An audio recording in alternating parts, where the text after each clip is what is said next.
Hey, all you sexy bitches out there. Welcome once again to the Giorgio show, and I'm honored, and I mean this with the bottom of my heart. I'm honored to be joined by not only my best friend and my brother, my cousin, and fuck my world. Here he is. Mr. JG. Hey, Jer. How you doing, Jer? Doing great. Doing great. So, Thanks for having me. thank you for being on. So, what are we going to talk about tonight, Jer? We only got like 20 minutes, right? This is going to be a shorty but sweetie. Yeah, I like the idea of a little mini episode. So I wanted to ask you something that I think is going to be a really important topic and very interesting to discuss why. What are you going to be for Halloween? Nightmare Batman. What are you going to be? I've been keeping it a secret from a lot of people. Mm-hmm. As you should. But I'm going to tell you for the purpose of the show, I'm being a praying mantis. You know, asshole, you're supposed to wait and make them wait until the end of the show to unveil it. Oh. I thought maybe it would like spark conversation, but Now, are you going to like fight like a praying mantis? What are you going to do? no, not like in a kung They got fu a great sense. technique. They do, but I feel like if you did that in real life, you'd hurt your wrists. Did you know I just watched like the other night? I'm not even kidding. Like a fucking like an 8-minute video of a praying mantis taking down a snake. Did you know they could do that? Dude, I know I've been telling you this, but I don't know if you know how serious it is.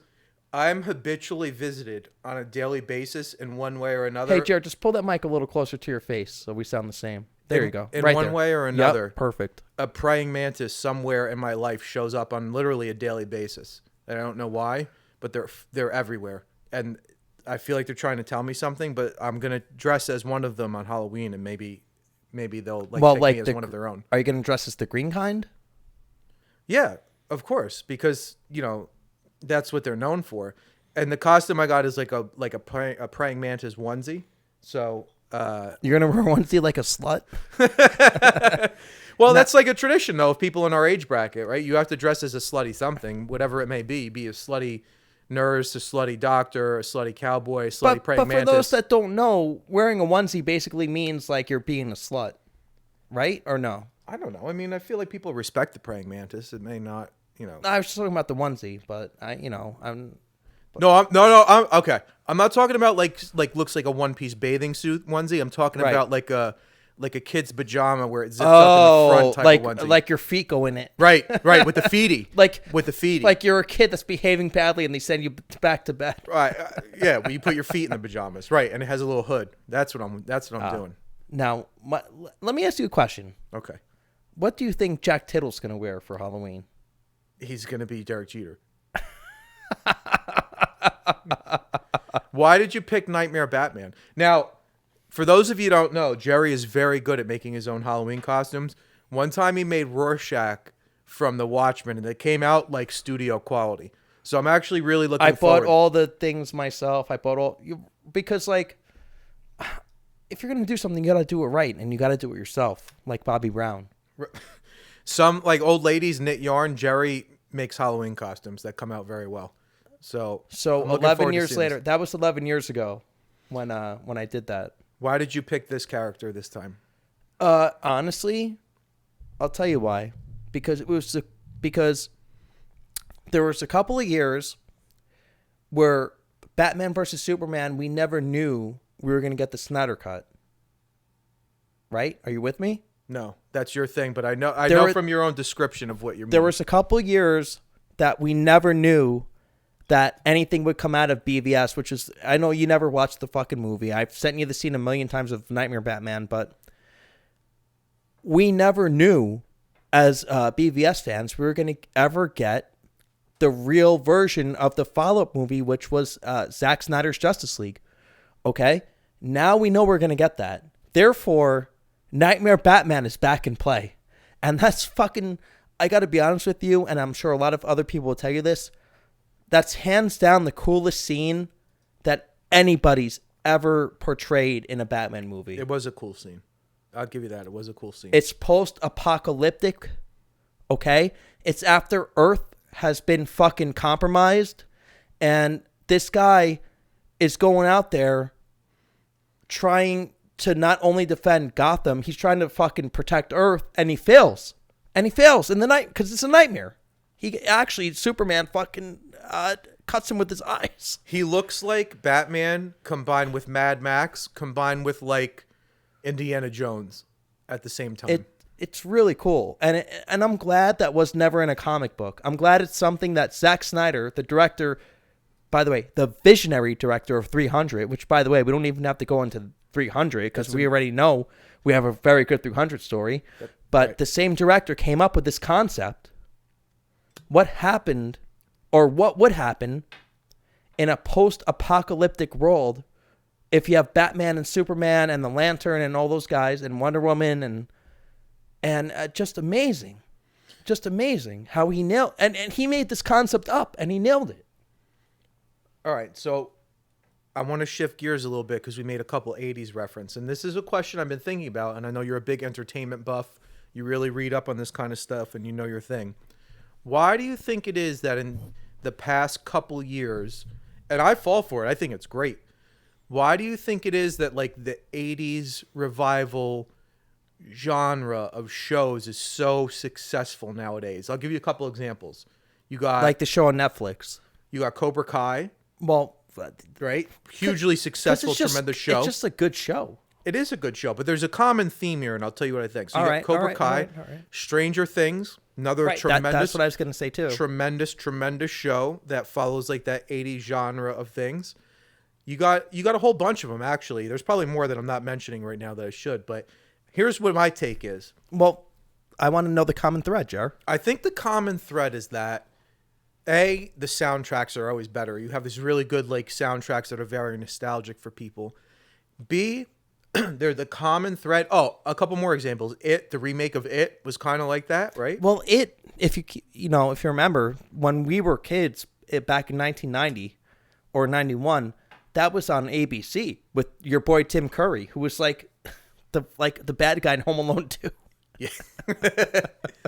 The common theme is that there's this like group of outsider kids who somehow come together to achieve whatever their objective may be, but they each have like their own specialty, their own niche person and their own unique character. There's no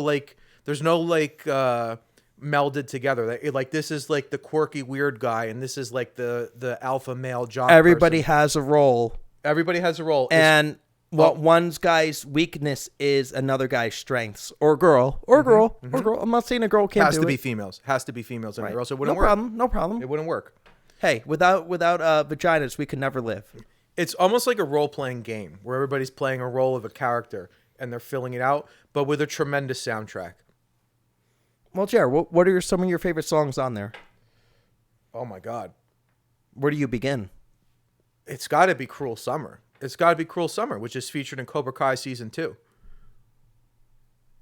Also in the actual 1984 movie called The Karate Kid.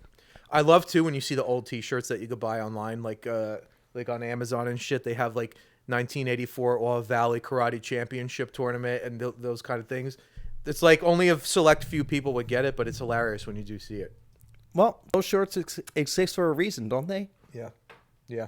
It's so people like us can buy them and prove we're the best around. I wonder if there's going to be more. I wonder if younger people catch on to the references in the shows, or like they go back and do their research or whatever and like understand where the humor is coming from. I doubt it. I highly doubt it. Or if they just like respect it for a good show. Like, I really like the optimism by you, but you got to understand, a kid that's born in 2008 that stumbles upon Cobra Kai, do you really think they want to watch a movie from 1984? They're not even... Dude, I watched it the other day. The cars look so old just by the way the cars look. You know what I mean? That would be like us watching like a 1950s movie. And do you really want to do that? Some people do it. You watch Grease. I don't watch Grease. When did Grease come out? That's for fags. Grease is one of the most iconic things of all time. When did Grease come out? John Travolta is a Scientologist and a homo. Except for Look Who's Talking. That's a great movie.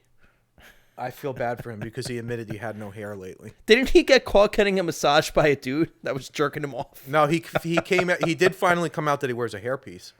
Well, hey, you know what? We all, at one point or another, we all need to cover up our bald heads. Unless your name is Jack Tittle, then, you know, he had all the answers already, and we ignored him. And Frank, you know what? We're paying for it now, Frank. You're right, okay? What else do you want? But there is something I did want to ask you about, Mr. Truth over here. Uh-huh. Want to ask you about how come the left, right? The left, liberals, how come they think that their rights come from the government? And how come the founding fathers think that our rights come from God? What is this, a thesis? What are you trying to get me to write an essay right now? No, but what's your take on that? Because that's really the fundamental difference between both fucking sides. I think that... I think you want to meet in the middle, and so do I. But, I mean... No, you're hardcore to the right. You can't fool anyone anymore. I called your leader last week. You're hardcore to the right. You can't even fool anybody. I called your leader, bro. You were all drunked up when you did it too. I don't even know what you said to the guy. He was taking notes for 20 minutes. I heard him. Yeah, that was an email to the police. He had to protect himself when you show up there. Fucking stalker. I think that, and I'm just going to leave it at this because I don't want to talk about politics. I think that everybody on either side, just like anything else in any other conversation, people have points that are good on both sides. People have points that are bad on both sides. And eventually, just like with literally almost anything, the truth is somewhere in the middle. You know what? Very reasonable. Can't argue that. And I know this is going to be a short show, so I don't want to fucking make you stay on here all night talking about politics because that bores everybody. So I just want to ask you one last question, Jar. Okay, go ahead. One last question. What do you know about the Greys? Is that like a family that lives down the street? No, it's like the lizard people. I don't know a lot about those, Jer. I really Do you don't. believe they're here?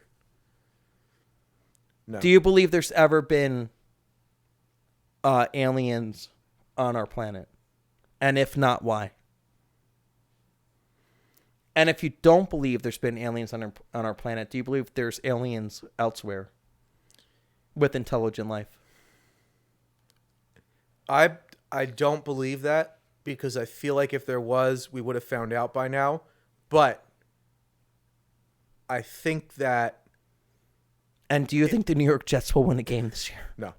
I think that I wouldn't be surprised if evidence came out that there was. I wouldn't be like, oh, no, that's absolutely impossible. I feel like I would have known by now if there was, but if it did happen, I wouldn't like try and just prove it. I'd be like, oh, I guess that makes sense. And let me ask you one more question because my guest here is behind the scenes. He's actually a really nice guy. He gives soup to poor people in the kitchen.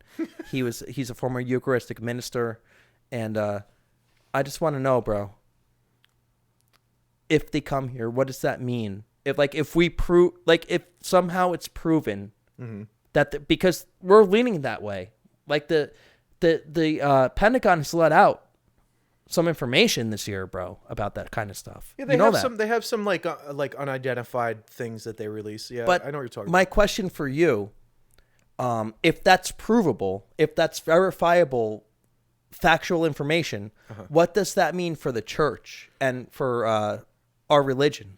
Honestly, I don't think it really means much because if you think about it, the same concept and argument still continues. It still had to come from somewhere. There still is had to be one a God. source There of still has to be a creator There still has to be a source of of creation, some sort. right? I've really been using the word source a lot lately. There still has to be a source. Now explain that to the viewers out there, to the dozens. to the 9 people that had nothing else to do right now. So if you think about the word source, it leaves a few things open for interpretation. There's not this hardcore black and white, it has to be this way. There's a general theme, right? There's a general concept, but there's not such strict guidelines that it has to be set to that it has to follow, right? There's a little bit of room to veer to one way or another of what might have happened. All right. I'll buy that for $1, I guess. But anyway, instead of beating around the bush, if we had legitimate aliens land in, not even the, because you always say, oh, they land at the White House or whatever. Let's say they land in New Jersey. What happens? Like, where does Jesus fall into that equation, or does he not? I don't think it's related to the equation. So that's separate. I would say so. Yeah. All right. Well, do you believe in Bigfoot? I don't not believe in Bigfoot. Because I'm actually low key. I don't believe in Bigfoot. I think that's bullshit. You believe in aliens, but you don't believe in Bigfoot? Well, I don't think I think it's impossible for there to not be aliens, but I think we would have found Bigfoot by now. We have enough cameras and satellites in the sky. That's how I feel about the aliens. But the space is so big. I was about to say the space. The space is so big. That's like when an old person, like your parents, are like, "I've been on the Facebook." Oh man. All right. Well, do we have to cover anything else tonight? Because this is a good show. It's a good mini, Jared. That's what I wanted to do. Good little mini teaser for things to come. I'd like to on another day and time do a little mini about martial arts. And, all right. And the UFC, the current state of the UFC. Well, we're going to tease the viewers for another episode, another day about that. But I just wanted to introduce another character to the Giorgio Show Network because this guy was in the pilot, but unfortunately the pilot never made the air. So this guy got cut off. This guy got cut off. So this is the truth. And I guess we're going to call it a day here. Unless there's anything else you had to say, Truth. No. I think we've accomplished everything we set out to do tonight. That's great. Well, again, to my juice heads out there, have a great night. Be safe, you sexy bitches. Again, this is just another guy. I got all sorts of aces in my hole, and this is just another one. He's so good looking. We're gonna have the highest ratings ever. Anyway, have a good night, guys. And juice heads, I will talk to you later. Stay safe. All right, sexy bitches. Bye. Mwah.